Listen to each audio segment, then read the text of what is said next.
Hello my dear friends, welcome to my channel. आज की video बहुत ही ख़ास है, बहुत ही ज़रूरी है स्पेशल ख़वातीन के लिए। आज की वीडियो में मैं आपको बताऊंगी कि प्रेगनेंसी के पहले महीने में कौन सी खुराक आपने इस्तेमाल करनी है। प्रेगनेंसी जब स्टार्ट होती है तो बहुत सारे जो सवालात हैं वो आपके जहन में आते हैं कि हमने क्या खाना है, क्या हमने नहीं खाना। हमारे पास एक डाइट प्लान होना चाहिए जिसको हम फॉलो करें कि हमने कौन कौन सी चीज़ें खानी हैं, ताकि आपको पता चल सके कि ये चीज़ें आपके लिए ज़रूरी हैं और इन चीज़ों को आप स्किप नहीं कर सकते। क्योंकि जैसे ही प्रेगनेंसी शुरू होती है तो बहुत सारी जो ख़वातीन हैं उनकी जो तबीयत है वो ख़राब रहती है, वॉमिटिंग होती है, नौज़िया होता है, मॉर्निंग सिकनेस होती है, जिसकी वजह से वो खा पी नहीं सकती। और जब खाना पीना सही नहीं होगा तो एक तो उनको खुद वीकनेस होगी और इसी के साथ ही उनके जो बच्चे हैं, आने वाला जो बेबी है उसकी भी जो नशोनुमा है वो ठीक तरह से नहीं हो पाएगी। तो ख़वातीन के लिए जानना ज़रूरी है कि कौन कौन सी चीज़ें हैं जिनको आप प्रेगनेंसी में खा सकती हैं, ताकि आपके बच्चे की जो नशोनुमा है वो बहुत ही अच्छे तरीके से हो। और साथ ही आपके माइंड के जो डाउट हैं वो भी क्लियर हों, क्योंकि बहुत सारे जो लोग हैं वो उनको मना करते हैं कि आपने कुछ ये चीज़ नहीं खानी, वैसा नहीं खाना। तो आज की इस वीडियो में आपके सारे डाउट क्लियर हो जाएंगे और आपको पता चल जाएगा कि कौन कौन सी चीज़ खाना आपके लिए ज़रूरी है। क्योंकि पूरे जो 9 महीने होते हैं ये आपके लिए बहुत ही ज़्यादा ज़रूरी हैं, क्योंकि आपका बच्चा आपके लिए बहुत ही बुनियादी चीज़ है जिसने इस दुनिया में आना है। तो इसकी मिसाल आप यूँ समझ लीजिए कि एक हम अगर इमारत बना रहे हैं, उसकी तामीर हम कर रहे हैं, तो अ, जब तक हम उस इमारत की बुनियाद अच्छी तरह नहीं रखेंगे और जब बुनियाद के बाद हम उसके ऊपर चाहे जितनी मेहनत करें तो वो खोखली रहेगी। इसी तरह जब बच्चा माँ के पेट में होता है, तो जब माँ की खुराक ठीक होगी, बच्ची की एक बुनियादी ढांचा, एक बुनियाद जो है बन जाएगी, तो दुनिया में आने के बाद भी वो अच्छी तरह सर्वाइव कर पाएगा। लेकिन अगर माँ ही खुराक अच्छी नहीं खाएगी, उसका बच्चे का जो बुनियाद है वही मजबूत नहीं होगी, तो दुनिया में आने के बाद अगर आप उसको जितना अच्छा खिलाएं, लेकिन वो तासीर नहीं होगी जो कि माँ के पेट के अंदर उस बच्चे को मिलेगी। तो इस वजह से प्रेगनेंसी में अपनी डाइट का ज़रूर ध्यान रखें कि आपने क्या खाना है और क्या नहीं खाना। सबसे पहले जो कि चीज़ आपने इस्तेमाल करनी है वो हमारे पास है दूध। दूध का आपने ज़रूर इस्तेमाल करना है, क्योंकि दूध के अंदर कैल्शियम पाया जाता है और कैल्शियम आपके बच्चे की हड्डियों की, दांतों की ग्रोथ और नशोनुमा के लिए बहुत ही ज़्यादा ज़रूरी है। माँ के अंदर अगर कैल्शियम की कमी होगी तो उसका असर बच्चे पे भी होगा। और अगर बच्चा पैदाइशी तौर पे ही उसके अंदर कैल्शियम की कमी है तो शुरू से उसकी हड्डियाँ कमज़ोर होंगी, और जब बच्चा बड़ा होगा तो उसकी हड्डियों की नशोनुमा ठीक नहीं हो पाएगी, बच्चा छोटे कद का रह जाएगा, उसकी हड्डियाँ कमज़ोर और खोखली होंगी, तो सारी ज़िंदगी उसके लिए फिर जो है मसाइल और परेशानियाँ बनेंगी। तो बेहतर ये है कि ऐसी खुराक लें जिसमें कैल्शियम पाई जाती हो, तो दूध आप ज़रूर इस्तेमाल करें। दूध से बनी हुई बाकी चीज़ें भी आप खा सकती हैं, जैसे कि दलिया, सागोदाना आप इस्तेमाल कर लीजिए। दूध से बनी हुई जो मिठाई है, बर्फ़ी है, वो इस्तेमाल कर सकती हैं, लेकिन ये बात याद रहे कि वो आपकी खुद जो घर की बनी हुई वो होनी चाहिए। लेकिन दूध आपकी जो प्रेफर है बुनियादी वो होना चाहिए। 1 गिलास दूध का आप ज़रूर पी लीजिए। दही आप ज़रूर इस्तेमाल कीजिए। बहुत सारी ख़वातीन को प्रेगनेंसी में शिकायत होती है कि मैदे में तेज़ाबियत बढ़ जाती है, मैदे में जलन होती है। दही आप इस्तेमाल करें, दही आपके मैदे को सुकून देगा, जलन को कम करेगा, आपकी जो मैदे की तेज़ाबियत है उसको भी ये अच्छी तरह ठीक कर सकेगा। लेकिन ये चीज़ आपने ध्यान में रखनी है कि दही खट्टा ना हो, बासी ना हो, ताज़ा जो दही है वो आप इस्तेमाल करें। ऐसी खुराक इस्तेमाल करें जिसके अंदर फोलेट पाया जाता हो। फोलेट ऐसी चीज़ है जो कि आपके बच्चे की अच्छी तरह ग्रोथ करती है, नशोनुमा करती है, आपके बच्चे को माजूरी से बचाती है। फोलेट से भरपूर आप ग़िज़ाएँ इस्तेमाल करें, जैसे कि दालें, फलियां, मटर और पालक। ये सारी की सारी चीज़ें फोलेट से भरपूर होती हैं और आपके बच्चे की हेल्दी और अच्छी जो ग्रोथ है उसको करती हैं।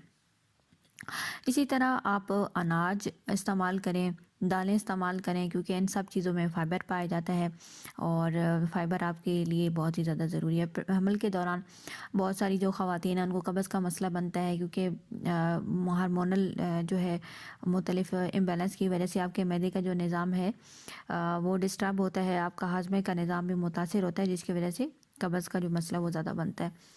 तो अगर आप अनाज और दालें इस्तेमाल करेंगी तो इसके अंदर फ़ाइबर होंगे और वो आपको कब्ज़ से बचाएंगे। अंडा आप ज़रूर इस्तेमाल करें। 1 अंडा आप रोज़ इस्तेमाल कीजिए, हाफ़ बॉयल अंडा आप इस्तेमाल करें। بہت زیادہ سخت جو انڈا ہے وہ آپ نے استعمال نہیں کرنا۔ انڈے کے اندر وٹامن بی، زنک اور پروٹین پائی جاتی ہے جو کہ آپ کے لیے وہ بھی ضروری ہے، اور آپ کے بچے کی ہیلدی گروتھ اور نشو و نما کے لیے بہت ہی زیادہ ضروری ہے۔ بہت ساری خواتین کو خود کو تھکا تھکا محسوس کرتی ہیں، ان کا بی پی لو ہو جاتا ہے، ان کا جو انرجی لیول ہے وہ جلدی کم ہو جاتا ہے، تو انڈا آپ استعمال کریں گی تو پورا دن آپ کا جو انرجی لیول ہے وہ مینٹین رہے گا۔ مرغی آپ ضرور استعمال کریں ہفتے میں 1 سے 2 دفعہ، لیکن یاد رہے کہ مرغی جو ہے بہت زیادہ تلی ہوئی اور مثالی والی جو ہے وہ آپ نے استعمال نہیں کرنی، بلکہ اچھی طرح فرائی کریں، لیکن اس کا تھوڑا سا شوربہ بنا لیجئے تاکہ وہ آسانی کے ساتھ آپ جو ہے اس کو استعمال کر پائیں، کیونکہ اگر آپ بہت زیادہ تلا ہوا جب مثالے والی کھائیں گے تو اس سے آپ کے جو مسئلے ہیں وہ بڑھ سکتے ہیں۔ اگر آپ چاہتی ہیں کہ آپ کے بچے کی گروتھ اور نشو و نما اچھی ہو تو آپ پھلوں کو ضرور استعمال کیجیے، کیونکہ پھلوں کے اندر ایسے وٹامن اور منرل پائے جاتے ہیں جو کہ آپ کے بچے کی اچھی طرح گروتھ کرتے ہیں۔ پھلوں میں آپ کیلا، اسٹرابری، سیب، انار، تربوز، خربوز، جامن، آڑو، یہ ساری چیزیں آپ استعمال کر سکتی ہیں، آم، خوبانی، اور اس سے آپ کے بچے کی نشو و نما اچھی ہوگی اور آپ بھی فریش رہیں گی۔ پریگنینسی میں بہت ساری خواتین کو پانی کی کمی ہو جاتی ہے، تو پھلوں کے اندر پانی پایا جاتا ہے جس سے آپ کا جو پانی اور نمکیات کا بیلنس ہے وہ مینٹین رہتا ہے، پانی کی کمی نہیں ہوتی اور آپ فریش اور ہیلدی رہتی ہیں۔ سبزیاں آپ ضرور استعمال کریں، کیونکہ سبزیوں کے اندر فائبر پائے جاتے ہیں جو کہ آپ کو قبض سے بچاتے ہیں، آپ کو طاقت دیتے ہیں، اور ان کے اندر جو منرل اور وٹامن پائے جاتے ہیں یہ آپ کے لیے بھی بہت اچھے ہیں اور آپ کے بچے کی ہیلدی گروتھ کے لیے بھی بہت اچھے ہیں۔ سبزیوں کو جو چیزیں پکانے کی ہیں ان کو پکا کے استعمال کریں، اور کچھ سبزیاں کچی بھی آپ استعمال کر سکتی ہیں ان کے سلاد کے طور پر، جیسے کہ گاجر اور مولی، ٹماٹر، ان کو آپ سلاد کے طور پر بھی استعمال کر سکتی ہیں۔ اسی طرح آپ جو لیمن ہے وہ آپ استعمال کریں، لیمو پانی استعمال کرنے سے آپ کا جو بلڈ پریشر لیول ہے وہ مینٹین رہے گا، اور لیمو کے اندر وٹامن سی پایا جاتا ہے جو کہ آپ کو طاقت دیتا ہے، انرجی دیتا ہے، اور وہ خواتین جن کا بلڈ پریشر لیول بہت کم رہتا ہے تو آپ لیمو کا جو شربت ہے وہ آپ استعمال کر سکتی ہیں، سلاد کے طور پہ بھی آپ لیمو کا استعمال کر سکتی ہیں، اور آپ کے ہاضمے کا جو نظام ہے وہ بھی اچھا ہوگا۔ وہ خواتین جن کو معدے میں تذبیت کا مسئلہ ہے وہ ہاف لیمو استعمال کریں، اور جن کو معدے میں تذبیت نہیں ہے تو روز ایک جو لیمن ہے وہ آپ استعمال کر سکتی ہیں۔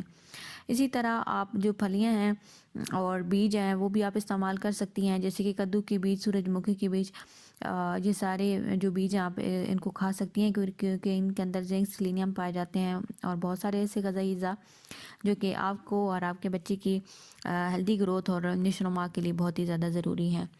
گوشت آپ استعمال کیجئے، لیکن بہت زیادہ جو چکنائی والا گوشت ہے وہ آپ نے استعمال نہیں کرنا۔ گوشت تازہ ہو، اچھی طرح پکا ہوا ہو، لیکن جلا ہوا اور بہت زیادہ جو مسالے والا جو گوشت ہے وہ آپ نے استعمال نہیں کرنا۔ گوشت اچھی طرح پکا ہوا ہونا چاہیے، لیکن اس میں تھوڑا سا شوربہ آپ استعمال کر لیجئے، لیکن کوئی جو بازاری مسالے ہیں وہ آپ شامل نہ کیجیے، بلکہ گھر کی جو بنی ہوئی مسالے ہیں وہ آپ استعمال کریں تو زیادہ بہتر ہوگا۔ گوشت آپ ہفتے میں 1 سے 2 دفعہ استعمال کر سکتی ہیں۔ اگر آپ خالص گوشت نہیں کھانا چاہتی تو بیچ میں کوئی سبزی ایڈ کر سکتی ہیں تاکہ اس کا جو لیول ہے وہ مینٹین رہے۔ اسی طرح آپ نے جو چیز استعمال کرنی ہے وہ ہمارے پاس ہے خشک میوہ جات، جیسے کہ بادام، اخروٹ، پستہ، کاجو، یہ چیزیں آپ استعمال کریں، کیونکہ اس کے اندر جو اجزاء پائے جاتے ہیں وہ آپ کے لیے اور آپ کے بچے کی جو ہیلدی گروتھ اور نشو و نما کے لیے بہت ہی زیادہ ضروری ہیں۔ اخروٹ کے اندر اومیگا 3 فیٹی ایسڈ پائے جاتے ہیں جو کہ آپ کے بچے کی برین کی نشو و نما کے لیے بہت ہی اچھے اور ضروری ہیں۔ یہ ساری چیزیں آپ استعمال کیجئے، اور کیونکہ یہ سارے کے ساری چیزیں آپ کی اور آپ کے بچے کی جو ہیلدی گروتھ اور نشو و نما کے لیے ضروری ہے۔ امید کرتی ہوں کہ آج کی اس ویڈیو میں آپ کو یہ پتہ چل گیا ہوگا کہ آپ نے پریگننسی کے پہلے مہینے میں کون سی خوراک لینی ہے۔ اسی چیز کو فالو کر کے آپ نے چلنا ہے، اور پورا مہینہ آپ نے انہی چیزوں کو استعمال کرنا ہے تاکہ آپ کی ہیلتھ بھی برقرار رہے اور آپ کا بچہ بھی صحت مند رہے اور آپ بھی صحت مند رہے۔